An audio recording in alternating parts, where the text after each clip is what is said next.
नमस्कार, मैं अभिषेक उपाध्याय, आप देख रहे हैं टॉप सीक्रेट। ये है यूपी में ऑपरेशन गाजीपुर। ये ऑपरेशन कोई पुलिसिया ऑपरेशन नहीं है, ये किसी एसटीएफ का ऑपरेशन भी नहीं है, ये है पॉलिटिकल ऑपरेशन, ये है राजनीति का ऑपरेशन। और ये ऑपरेशन इस तरह से हुआ है कि साफ दिख रहा है कि अगला निर्णायक कदम क्या होगा। ये जान करके आप दंग रह जाएंगे कि गाजीपुर में जिस तरह से यूपी पुलिस को मजबूर होकर कार्रवाई करनी पड़ी है। गाजीपुर में पुलिस के लाठीचार्ज में बीजेपी के एक कार्यकर्ता की मौत हो गई। लाइट बंद करके लाठियां चलाई गई रात के अंधेरे में, और थाने की पुलिस ने लाठियां चलाई, नौनहरा थाना, और ये सब ने देख लिया। वजह क्या थी? दो पक्षों का विवाद था। एक पक्ष थाने पहुंच गया, उसकी सुनी नहीं गई, वो बैठ गया धरने पर, पुलिस को बर्दाश्त नहीं हुआ।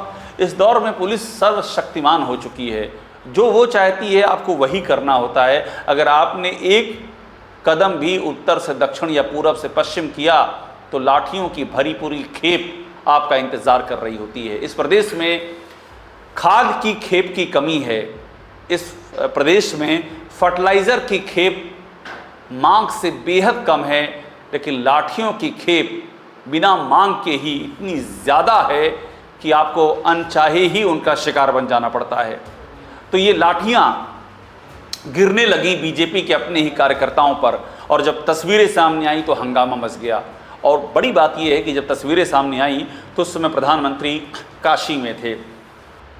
मैं आपको अंदर की कहानी बता रहा हूँ। ये गाजीपुर ऑपरेशन ज़रूर ध्यान दीजिएगा, ये बहुत दिलचस्प ऑपरेशन है। हमारी जानकारी ये कि पीएम ने संज्ञान लिया।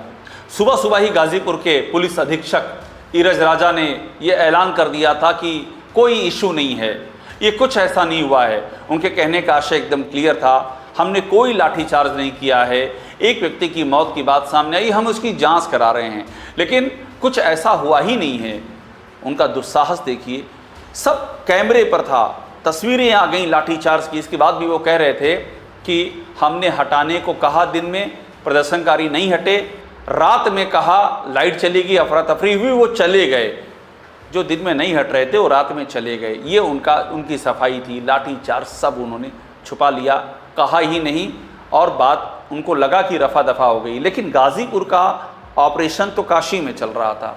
प्रधानमंत्री ने संज्ञान लिया, और एक और बड़ी घटना हुई। हमारे सूत्र ये बताते हैं कि डिप्टी सीएम केशव मौर्य तक भी इस बात की जानकारी पहुंच गई थी कि ये जो गाजीपुर में हो रहा है, इससे बड़ा असंतोष कार्यकर्ताओं में फैल रहा है कि बीजेपी के एक कार्यकर्ता की मौत हो जाती है लाठीचार्ज में और कोई एक्शन नहीं होता है। इसके पहले एबीवीपी के पर जो लाठीचार्ज हुआ बाराबंकी, वहाँ भी ऐसा ही हुआ। जब इतनी हंगामा हुआ, शोर हुआ, एबीवीपी ने आंदोलन की धमकी दी, तब जाकर के एक्शन रेंगना शुरू हुआ, वरना एक्शन हो ही नहीं रहा था। हमारी जानकारी सूत्रों के मुताबिक मैं आपको बता रहा हूँ, केशव मौर्य ने इस बात को लेकर के वहीं पर जहाँ पर सीएम भी मौजूद थे, ध्यान दीजिएगा, सीएम मौजूद थे, पीएम वहाँ मौजूद थे, बनारस की बात कर रहा हूँ। केशव मौर्य ने प्रदेश के डीजीपी से पूछा कि ये क्या हो रहा है। डीजीपी ने बताया कि दो पक्षों का विवाद था। केशव मौर्य ने इस पर पूछा कि ये बताइए कि दो पक्षों का विवाद अगर था तो पुलिस ने लाठीचार्ज कैसे कर दिया, लाठीचार्ज क्यों हुआ, ये हमारे सोर्सेज बता रहे हैं। और केशव मौर्य ने इसको एक इशू की तरह सामने रखा कि ये कैसे होगा, बीजेपी के कार्यकर्ताओं पे लाठियां चलेंगी, जान चली जाएगी, और पुलिस फीडबैक ये दे रही कि दो पक्षों का विवाद है, और ये कब तक चलेगा। ये जो पूरा मामला जिस तरह से केशव ने टेकअप किया, उसके बाद स्थिति ये हुई कि गाजीपुर में, उस गाजीपुर में जहाँ पर एसपी साहब कह रहे थे कोई इशू नहीं है, कुछ नहीं है, वहाँ पर बाकायदा एक्शन लेना पड़ा। एक्शन, 6 पुलिस वालों को सस्पेंड करना पड़ा, 6 को लाइन हाजिर करना पड़ा। अब आप सोचिए, गृह विभाग मुख्यमंत्री का विभाग है, पुलिस उनको रिपोर्ट करती है। जितना जो पुलिस पर निरंकुशता और बेलगाम होने का आरोप लगता है, उसकी जड़ में यही है कि ऊपर से कोई पुलिस को रोकता ही नहीं है, ऊपर से नकेल ही नहीं कसी जाती है, और जो मंत्री आवाज़ उठाते हैं वो असहाय होते हैं, क्योंकि विभाग तो मुख्यमंत्री का है। अब इसमें कोई क्या बोलेगा, लेकिन केशव ने एक बड़ी लकीर खींच दी, और उसके बाद लकीर का असर ये हुआ कि पुलिस, गाजीपुर की पुलिस जो सुबह तक कह रही थी कुछ नहीं, कोई इशू नहीं है, वो एक्शन लेने पर मजबूर हो गई। और यहाँ से बड़ा सवाल उठ रहा है कि क्या अब यही तरीका है जब ये तय हो चुका है कि पुलिस की बेलगाम प्रवृत्ति पर, निरंकुशता पर एक्शन लगाने के लिए जिनके पास महकमा है, जो यूपी के मुख्यमंत्री, जब वो कुछ नहीं करेंगे तो ऐसे तो बर्दाश्त नहीं किया जाएगा। और ये वही केशव मौर्य हैं जो इसके पहले 2024 में जब बीजेपी का लोकसभा चुनाव बीजेपी यूपी में बुरी तरह हारी, तो इन्होंने खुल के कह दिया एक बीजेपी की अपनी बैठक में कि संगठन सरकार से बड़ा है। उन्होंने कहा कि संगठन की इज्जत कीजिए, कार्यकर्ताओं को मान दीजिए, संगठन बड़ा है, सरकार छोटी है। और यहाँ से भी एक बड़ा नैरेटिव बिल्डअप होना शुरू हुआ कि आप संगठन की अवमानना नहीं कर सकते हैं। और ये इसलिए बात उठी क्योंकि संगठन में जिस तरह से लाठियाँ चल रही हैं, संगठन के कार्यकर्ता जिस तरह से निशाने पर आ रहे हैं, जिस तरह से बीजेपी के अंदर हाय तौबा मची हुई है, ये सबके जहन में था कि ऐसे तो नहीं चल पाएगा। 2024 में बीजेपी की हार के पीछे भी एक बड़ी वजह यही बताई जा रही थी कि संगठन ने हाथ झाड़ दिए थे।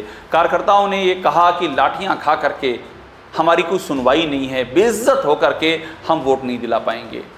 तो अब ये मामला कल्मिनेशन पर पहुंच रहा है, यानी कि अपने शीर्ष पर पहुंच रहा है। केशव की एंट्री ये बताती है कि ये अब तय हो चुका है कि अगर किसी एक से मंत्रालय नहीं संभल रहा है तो इसका मतलब ये नहीं है कि मंत्रालय को संभाला नहीं जाएगा, मंत्रालय को संभालने के रास्ते निकाले जाएंगे। और बड़ी बात मैं आपको बिग पिक्चर में आपको बता दूं कि जो रास्ते की बात आ रही है, इस रास्ते में बदलाव भी एक बड़ा रास्ता है। उसकी भी जो संभावनाएं हैं वो बहुत ही ज़्यादा प्रबल हो चुकी हैं, बहुत ही ज़्यादा तेज़ हो चुकी हैं। करणी सेना के उपद्रव पर लगाम ना लगाने से लेकर के जिस तरह से पुलिस कस्टडी के अंदर मौत की खबरें आ रही हैं, एक के बाद दूसरी खबरें ऐसे सामने आ रही हैं जहां पर यह आरोप लग रहा है थाने के भीतर ही पीट पीट करके मार दिया गया और उसके बाद भी एक्शन नहीं हो रहा है। बाराबंकी में एबीवीपी पर लाठीचार्ज करने वाले पुलिस वालों पर आज तक एक एफआईआर नहीं हुई, किसी की गिरफ्तारी नहीं हुई, जबकि एबीवीपी की बड़ी मांग यही थी कि एफआईआर और गिरफ्तारी हो। सवाल ये है कि आखिरकार पुलिस इस कदर बेलगाम और निरंकुश है, फिर भी पुलिस पर कोई एक्शन क्यों नहीं होता है। अब जो गाजीपुर में हुआ है वहाँ से एक लाइन ये खिंच गई है कि एक्शन का पैटर्न और एक्शन की दिशा दोनों सामने आ गई हैं। एक्शन जहाँ से होना चाहिए अगर वहाँ से नहीं हो रहा है तो उसका एक पैरेलल यानी कि उसका एक विकल्प भी साफ दिखाई देने लगा है कि ये भी तरीका हो सकता है। और चूँकि 2027 बहुत नज़दीक है, इसलिए पुलिस की निरंकुशता की कीमत बीजेपी अपनी सरकार गंवाकर नहीं करना चाहती है और इसीलिए एक्शन प्लान रेडी हो चुका है। गाजीपुर ने राह दिखा दी है और आप ये तय मानिए जल्दी ही इस राह के पूरे उत्तर प्रदेश में क्लियर नतीजे आने शुरू होंगे और उसी को यूपी की राजनीति का टर्निंग पॉइंट भी मान सकते हैं। टॉप सीक्रेट को देखते रहिए, लाइक कीजिए, सब्सक्राइब ज़रूर कीजिएगा।